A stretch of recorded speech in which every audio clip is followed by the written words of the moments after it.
గురక ఇప్పుడు పెద్దలకే కాదు పిల్లలకు సమస్యగా మారుతోంది. గురకను మనలో చాలా మంది గాఢ నిద్రకు సంకేతంగా భావిస్తారు. కానీ అది నిజం కాదు. గురక అనేది నిజానికి ఒక జబ్బు. వాస్తవానికి శ్వాస తీసుకోవటంలో సమస్యలు తలెత్తినప్పుడే గురక మొదలవుతుంది. పిల్లల్లో గురక సమస్యగా మారటానికి అలర్జీలు మొదలుకొని టాన్సిల్లు, ఎడినాయిడ్లు, వాపు రావటం, శ్వాస మార్గాల్లోని ఏవైనా అవరోధాలు ఏర్పడటం ఇలా చాలా కారణాలే కనిపిస్తాయని చెబుతారు డాక్టర్లు. రాత్రిపూట నిద్రను దూరం చేసి శారీరకంగా, మానసికంగా అనేక సమస్యలను తెచ్చిపెట్టే పిల్లల్లో గురక గురించి పూర్తి వివరాన్ని ఇప్పుడు తెలుసుకుందాం.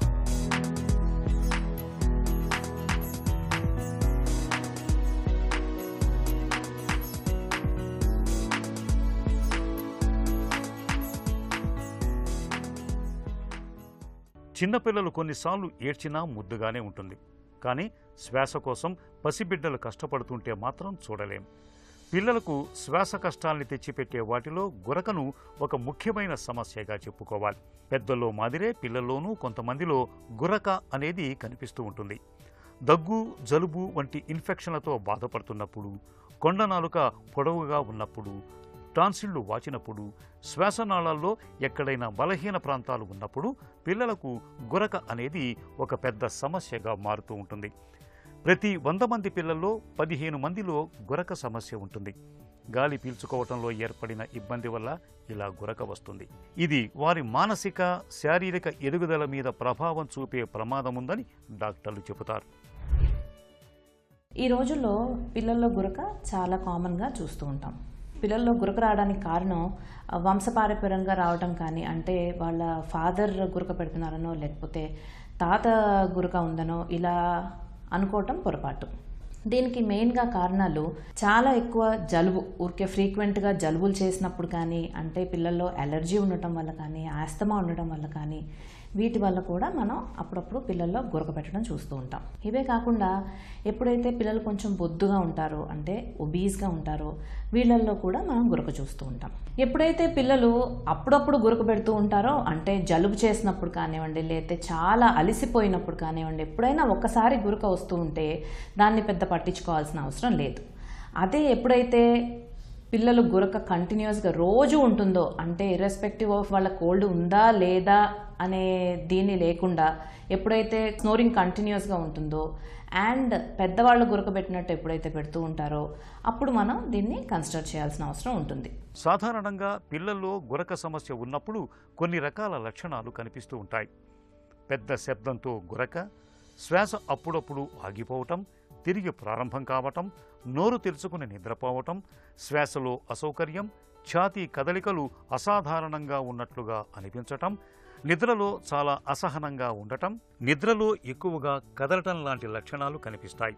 పిల్లల్లో గురకకు మరిన్ని కారణాలను గమనిస్తే ముక్కులో అలర్జీలు, అడినాయిడ్స్లో వాపు రావటం, టాన్సిల్స్లో వాపు రావటం, శ్వాస మార్గంలో అడ్డంకులు ఉండటం లాంటి కారణాలు కనిపిస్తూ ఉంటాయి. అలాగే ఊబకాయంతో బాధపడుతున్న పిల్లల్లో ఈ సమస్య ఎక్కువగా కనిపిస్తుంది. నెలలు నిండకుండా పుట్టిన పిల్లలో కూడా ఈ సమస్య ఎక్కువే. శ్వాస మార్గంలో ఇదివరకు ఏదైనా సర్జరీ జరిగి ఉండటం, డౌన్స్ సిండ్రోమ్, కండరాల బలహీనత వంటి అనేక కారణాల వల్ల కూడా ఈ సమస్య రావచ్చు. ముక్కులో ఏదన్నా అడ్డం ఉన్నప్పుడు, అంటే ముక్కు దూలం వంకర ఉన్నప్పుడు కానీ, ముక్కులో ఏదన్నా కండలు పెరిగినప్పుడు కానీ అప్పుడు కూడా మనం ఈ గురక అనేది చిన్నపిల్లల్లో చూస్తూ ఉంటాం. మోస్ట్ కామన్గా ఎడినాయిడ్స్ అనే స్ట్రక్చర్స్ ఉంటూ ఉంటాయి. ముక్కు వెనకాల నేసోఫారింగ్స్ అనే స్ట్రక్చర్లో ఈ ఎడినాయిడ్స్ అనేవి ఉంటాయి. ఎడినాయిడ్స్ అనేవి మాంసం ముద్దల్లాగా లింఫాయిడ్ టిష్యూస్ అన్నమాట. ఈ లింఫాయిడ్ టిష్యూ ఆ చుట్టూతా ఉన్న చుట్టూతా ఉన్న ఇన్ఫెక్షన్స్ ఉన్నప్పుడు ఆ ఇన్ఫెక్షన్స్ ఏ బ్యాక్టీరియా వల్ల కాజ్ చేస్తుందో ఆ బ్యాక్టీరియాని ఎన్గల్ఫ్ చేసి చంపేస్తూ ఉంటుంది అనమాట. అంటే తీసుకుని చంపేస్తూ ఉంటుంది. సో దీని ఫంక్షన్ ఆ ఇన్ఫెక్షన్ని తగ్గించడం. సో ఈ ఎడినాయిడ్స్ ఎప్పుడైతే బాగా ఉన్న సైజ్ కంటే చాలా పెద్దగా అయిపోయి గాలిగొట్టంలో బ్లాక్ చేస్తూ ఉంటాయో అప్పుడు కూడా చాలామంది పిల్లల్లో నోరు తెరిచి గాలి పీల్చుకోవటం, గురక రావడం అనేది చూస్తూ ఉంటాం. వీళ్ళల్లో మనం ఫ్రీక్వెంట్గా ఇన్ఫెక్షన్స్ వచ్చినప్పుడు వెంటనే డాక్టర్ గారిని సంప్రదించి దానికి మెడికేషన్ వాడటం, లేదా వెంటనే కొంచెం ఆవిరి పట్టించడం పిల్లలతోటి. ఏదైతే జలుబుకి కారణాలు అవుతాయో, అంటే చల్లటి పదార్థాలు తినకుండా ఉండటం, చల్లగాలికి ఎక్స్పోజ్ అవ్వకుండా ఉండటం, ఇన్ కేస్ ఈ పిల్లలకి ఏదన్నా వస్తువులతో అలర్జీ ఉంటే వాటికి దూరంగా ఉంచటం, బయటకు వెళ్ళినప్పుడు మాస్క్ లాంటివి పెట్టడం. ఇన్ కేస్ మరీ చిన్న పిల్లల్లో కనుక ఈ స్నోరింగ్ సమస్య మనం చూస్తూ ఉంటే కనుక వాళ్ళని కొన్ని రోజుల వరకు స్కూల్కి పంపించకుండా, ఎందుకంటే స్కూల్ నుంచే వీళ్ళకి ఇన్ఫెక్షన్స్ అనేవి ఎక్కువ వస్తూ ఉంటాయి కాబట్టి స్కూల్కి కొంచెం ఒక అట్లీస్ట్ 1 వీక్ 10 డేస్ దూరంగా ఉంచడం, ఇలాంటి జాగ్రత్తలు తీసుకుంటూ ఉంటే కొంతవరకు మనం అది సివియర్ కాకుండా చూసుకోవచ్చు. పిల్లలు గురక పెడుతున్నా మనలో చాలామంది తల్లిదండ్రులు పెద్దగా పట్టించుకోరు. దానొక సాధారణ విషయంగా భావిస్తూ ఉంటారు.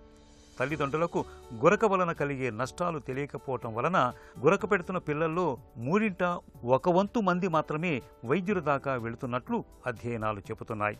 అప్పుడప్పుడు కాకుండా తరచుగా గురక పెట్టే పిల్లల్లో ఏకాగ్రత తక్కువగా ఉంటుందని, వీరిలో నేర్చుకునే సామర్థ్యం కూడా తగ్గిపోతుందని కొన్ని అధ్యయనాలు చెబుతున్నాయి.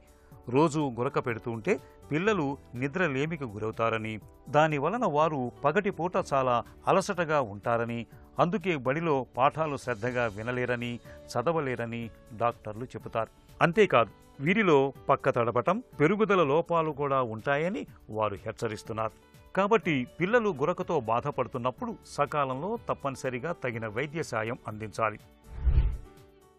గురక ఉన్న పిల్లల్లో 2 విధాలుగా బిహేవ్ చేస్తూ ఉంటారు. అంటే కొంతమంది చాలా హైపర్ యాక్టివ్గా ఉంటారు, ఇంకా కొంతమంది ఎప్పుడైతే రాత్రిపూట అంతా గురక పెడుతూ ఉంటారో డే టైం వాళ్ళకి బాగా స్లీపీగా ఉండి చాలా డల్గా టయర్డ్గా బిహేవ్ చేస్తూ ఉంటారు. ఇంకా కొంతమంది గ్రోత్ విషయానికి వస్తే కొంతమందిలో బాగా లావ్ అయిపోయిన పిల్లలు ఉంటారు, లేకపోతే చాలా లీన్గా సన్నగా ఉన్న పిల్లలు కూడా మనం చూస్తూ ఉంటాం. ఎప్పుడైతే రాత్రిపూట గురక పెడుతూ ఉంటారో ఆ పగలు బాగా ఇన్యాక్టివ్గా ఉండటం మూలాన, డల్గా ఉండటం మూలాన ఏ యాక్టివిటీ ఏ స్పోర్ట్స్కి వెళ్లకుండా దీనివల్ల కూడా వాళ్ళు ఒబేసిటీలోకి వెళ్ళే అవకాశం ఉంటుంది. అలానే ఎప్పుడైతే ఈ ఫ్రీక్వెంట్ ఇన్ఫెక్షన్స్ వల్ల ఈ స్నోరింగ్ మనకు వస్తూ ఉంటుందో, ఈ ఇన్ఫెక్షన్స్ వల్ల వాళ్ళు ఎప్పటికప్పుడు యాంటీబయాటిక్స్ వాడటం, ఈ యాంటీబయాటిక్స్ వాడటం వల్ల యాపటైట్ తగ్గిపోవటం వల్ల సన్నగా ఉండటం, తినకుండా సన్నగా ఉండటం, ఇది మనం చూస్తూ ఉంటాం. అలానే కొంతమందిలో ఫేషియల్ చేంజెస్ చాలా రోజుల వరకు ఎప్పుడైతే ఈ స్నోరింగ్ చేస్తూ దాన్ని మనం ట్రీట్ చేయకుండా ఉంటామో అప్పుడు కొన్ని ఫేషియల్ చేంజెస్ మనం చూస్తూ ఉంటాం. దీన్ని ఎడినాయిడ్ ఫేసెస్ అని అంటాం. అయితే వీళ్ళల్లో డల్ ఫేస్ కానీ బాగా డల్గా ఉండి ఎప్పుడు నోరు తెరిచే ఉంటారు, ఎందుకు అంటే వాళ్ళకి ముక్కు నుంచి గాలి రాదు కాబట్టి. అలానే బాగా క్రౌడెడ్ టీత్ ఉంటాయి, అంటే పన్ను మీద పన్ను రావడం, ఎక్కువ పళ్ళు రావడం, అది కూడా ఒక వరుసలో రాకుండా అరేంజ్మెంట్ సరిగ్గా లేకుండా ఉండటం, పళ్ళు ఎత్తు ఉండటం, బన్నీ టీత్ లాగా చాలా పెద్దగా పళ్ళు రావడం, వెడల్పుగా రావడం, ఇవన్నీ కూడా మనం చూస్తూ ఉంటాం. సో ఎప్పుడైతే పిల్లల్లో బాగా ఎక్కువ గురక వస్తూ ఉంటుందో ఫస్ట్ అసలు అది ఎందువల్ల వస్తుంది అనేది మనం చూసుకోవాల్సి ఉంటుంది.